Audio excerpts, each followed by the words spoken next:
Is the 560 SEL the new Mercedes to have?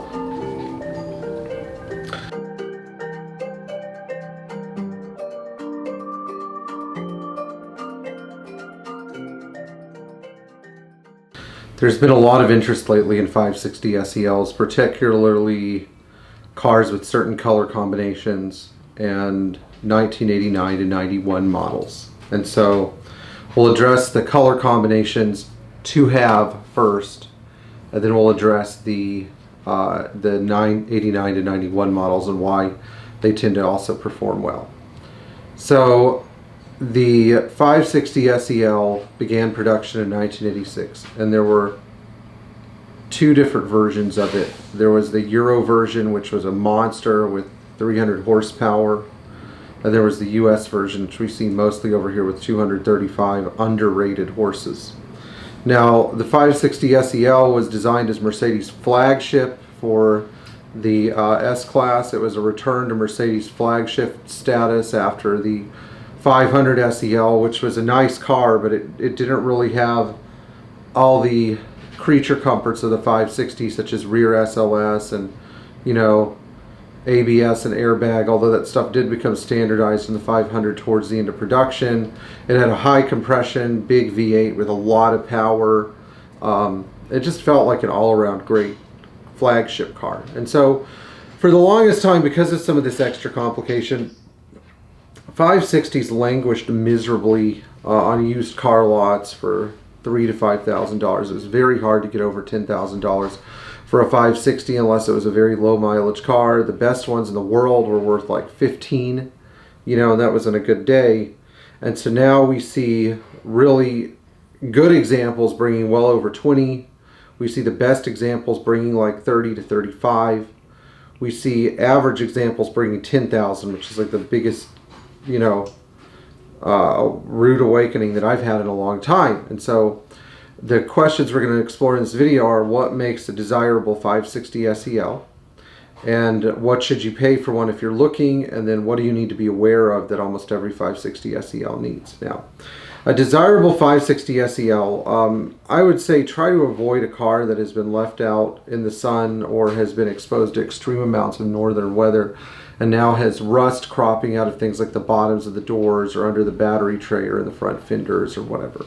You know, I'm not saying that you shouldn't buy one. The price just needs to be right if it has those issues so that you can afford to get them dealt with. Don't overpay for a northern car. The second thing is colors. Now, colors are a big matter of preference, but the colors that I see that are doing well are black and palomino, smoke silver with dark red, white with dark red, you know, anthracite grays, and pearl black metallic 199. Some people call it Blau Schwarz, even though there's no blue in the paint at all. You see cars like that, you know, that are performing extremely well. So I guess dark colors and light interiors. People do not seem to care that much for the gray interiors. I personally think they look fine, but they seem to sell at a slight discount. I've heard a lot of people neg gray interiors just because of the grayness, but you know, again, it's a matter of preference. The 89 to 91 cars particularly do the best, especially the 90 and 91. So the later the car is, the better.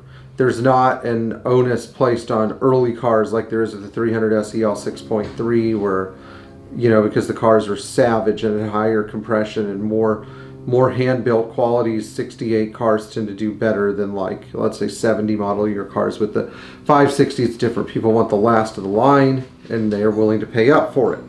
Now, what are values looking like? Well, first off, you're looking at a 560 SEL, you shouldn't pay, I would say, like, if you're looking at a 75,000 mile car, you really should try to keep your budget around 15,000 right now, because you're going to need to go through the front end. You're probably going to need to do a timing chain, belts, AC compressor, some of the dash actuators. You're probably going to also need to perform a bunch of small repairs that can add up, like the bushings on top of the rear shocks, or a differential mount, or things like the sunroof air flap mechanism. I mean, all these things definitely add up and make a you know, they can make a $15,000 car into a $25,000 car. What you want to avoid are cars that have had a cheap respray, a cheap reupholster, cars that have had the front seats redone, the back seats, you know, left alone. And in this case, it's not they should have upholstered the whole car. They should have just left the freaking front seats alone.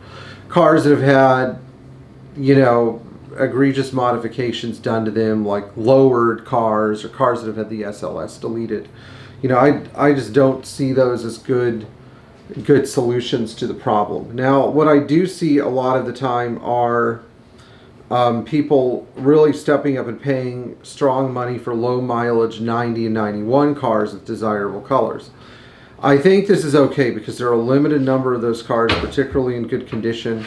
What I do not see are people restoring high mileage cars yet, which is a real shame because the cars are very restorable. In fact, I will say it costs about as much to sort out a clean 170 to 200,000 mile car that is good cosmetics as it does like a 50,000 mile car, because they all need guide rod bushings. They seem to all need timing chain and guides, you know, although the higher mileage car may be in its second set. They seem to all need AC work. You know, a lot of the time these problems started at 50 to 75,000 miles and just never got addressed and then snowballed. And that's why it's not necessarily a bad thing to buy a higher mileage car if you could find a good one.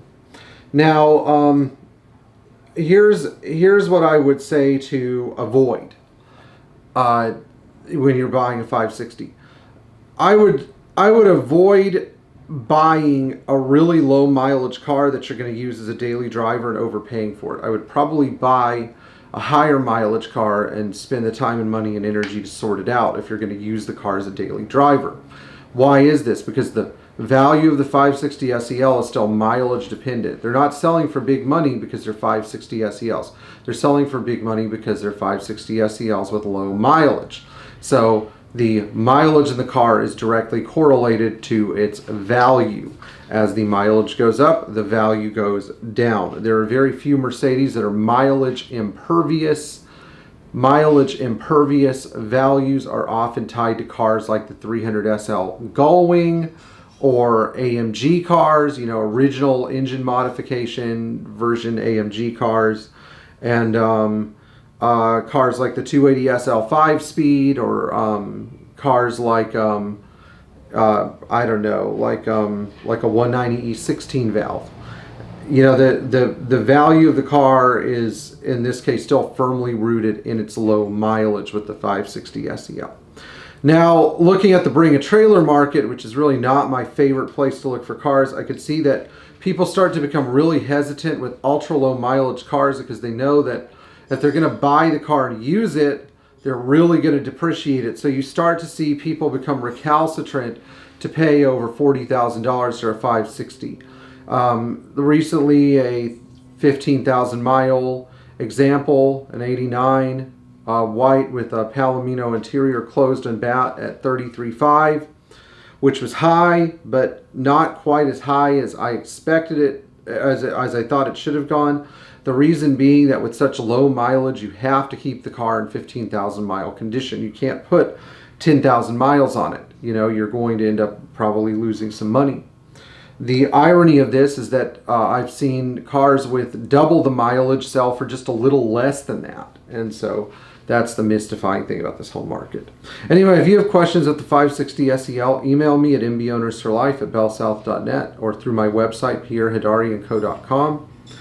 And in the meantime, I really appreciate those of you that had the foresight to buy and save these cars before they became a big deal. So, like, share, and subscribe. Tap the bell for notification. Thank you to all of our Patreon supporters. Thank you for watching. Leave your comments below about the 560 SEL market so all of us know how you feel. And in the meantime, enjoy your Mercedes 126.